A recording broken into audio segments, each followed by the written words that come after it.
Olá pessoal, tudo bem? Tudo certo? Tudo ok por aí? Pois bem, nós temos uma passagem bíblica bastante polêmica, segundo Reis capítulo 2, que fala sobre o profeta Eliseu. O profeta Eliseu tinha recebido aí a herança da profecia de Elias e ia continuar aí o trabalho de Elias como profeta. E de repente Eliseu estava passando em algum lugar e muitas crianças, adolescentes, viram a careca de Eliseu e começaram a zombar de Eliseu, dizendo: sobe careca, sobe careca. Assim como Elias subiu ao céu, né, há uma interpretação de que estavam zombando de Eliseu, dizendo: já que Elias subiu para o céu e não enche mais a nossa paciência, tu também, seu careca, sobe para o céu e vaza daqui e não enche mais o nosso saco.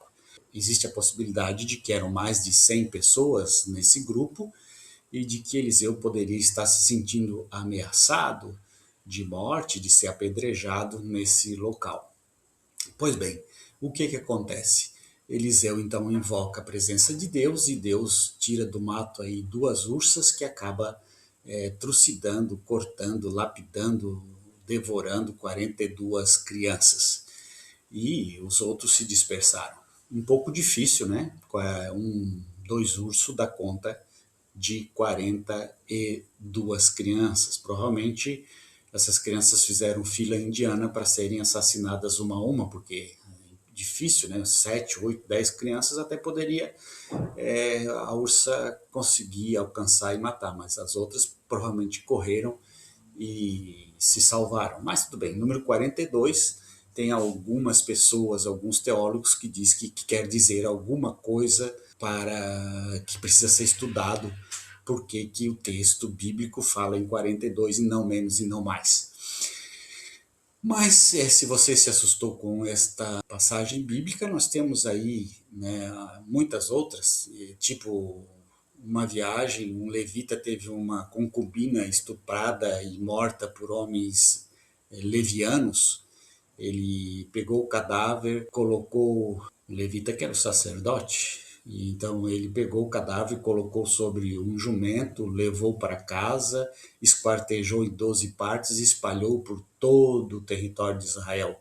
Isso está em Levítico, capítulo 19, versículo 29.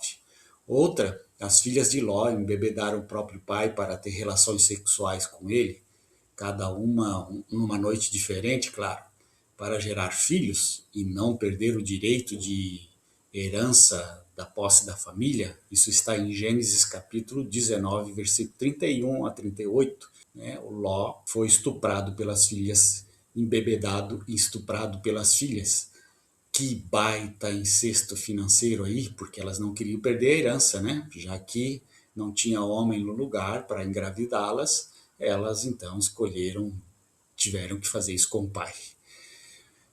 Uma outra, uma israelita e uma medianita morreram com o ventre furado pela mesma lança, provavelmente no momento íntimo de que elas estavam. Números capítulo 25, versículo 8. As duas estavam provavelmente transando e quem as matou transpassou a espada nos ventres das duas.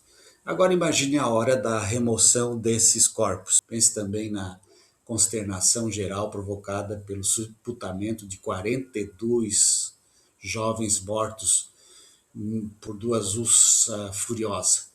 E eles fizeram algum mal contra a ursa? Nós não sabemos. Mas há um comparativo que o pecado deles foi tão grande quanto o de roubar ou matar um filhote de ursa e que eles eram cientes das suas consequências. Se você roubar ou machucar um filhote de ursa, sabe que corre o grande risco de se machucar ou de morrer. É a lei da reação natural da fúria de um animal bravo tentando defender a sua prole. Assim, os 42 jovens morreram porque já sabiam que estavam debochando da pessoa errada, pois Elias e Eliseu eram muito conhecidos e respeitados em suas espiritualidades e seus milagres. e eles resolveram arriscar, porque muitas vezes fazemos coisas que sabemos que não vai dar certo, mas vamos e fazemos. A referência cíclica e constante na citação e inspiração do que consideramos a palavra determinação de Deus contém muitos casos estranhos de guerras, mortes, insanidades e muito mais. Então, a mais repulsiva que a história revelando o caráter psicopata de Deus são as tentativas de justificação do injustificável que os teólogos procuram fazer, ainda por cima apelando para especulações fantasiosas em nada apoiados pelo texto, transformadas prontamente em fatos pela imaginação dos teólogos. Assim pressupõe que não eram crianças, mas homens jovens, embora o autor pudesse ter dito claramente, ao invés de usar uma palavra para designar crianças, mesmo isto sabendo que causaria ainda mais repulsa e estranheza, pela atitude de Deus, atendendo ao pedido do piedoso e sábio profeta. Pois não estava o autor inspirado por Deus? Deus não é sábio e inteligente o bastante para prever que passagens moralmente contraditórias como estas só inspiram a descrença e não a fé? Deus não foi minimamente inteligente para inspirar o autor a usar o termo correto, segundo a fantasiosa interpretação de muitos teólogos, homens jovens? Convenhamos, chamar de criança a homens jovens não é nada comum, ainda mais sem nenhuma explicação para o fato. Porém, não teria sido menos criminoso e doentio se homens e mulheres tivessem sido estraçalhados por tão fútil motivo.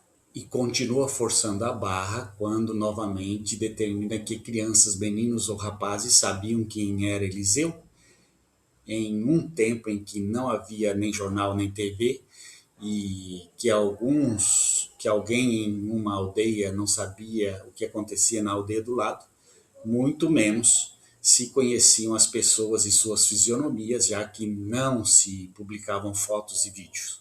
É claro, mais uma vez, o texto não dá indicação clara para essa conclusão, na verdade, parecendo muito mais óbvio concluir que em uma terra onde o povo vivia pela religião e superstição, poucos se atreveriam a zombar de um grande profeta. Vocês conseguem imaginar crianças correndo atrás de um padre Cícero em Juazeiro xingando, jogando pedra nele só por diversão? Um profeta em Israel era muito mais que padrinho Cícero em Juazeiro do Norte.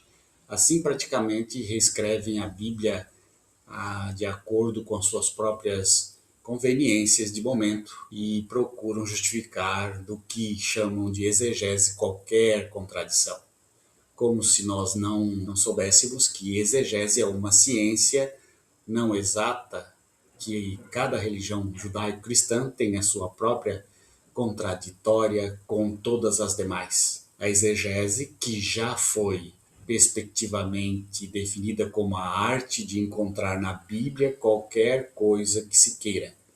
A exegese pode até incluir, em casos de desespero, superstições como a astrologia e a numerologia, onde qualquer número pode ser arbitrariamente somado com outro, dividido pelos números do versículo, tirado a raiz quadrada, levada ao cubo até chegar a qualquer outro número que possa ser associado com qualquer número que se queira em qualquer passagem de um extenso livro como a Bíblia. Com muito menos esforço e apelação, a exegese das centúrias e Nostradamus o transformaram em um grande profeta, prevendo até acontecimentos na Finlândia que seriam irrelevantes para um homem vivendo no seu tempo.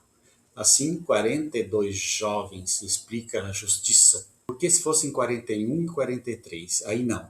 Ou alguém duvida que se poderiam manipular esses números também com um mínimo de imaginação, mais um máximo de cara de pau. Mas só uma coisa escapou à impressionante capacidade criativa dos teólogos. 42 é um número fictício, simbólico, não tendo nenhuma reação com o verdadeiro número de jovens vítimas. Ou como se, afirma a Bíblia inerrante, não mente.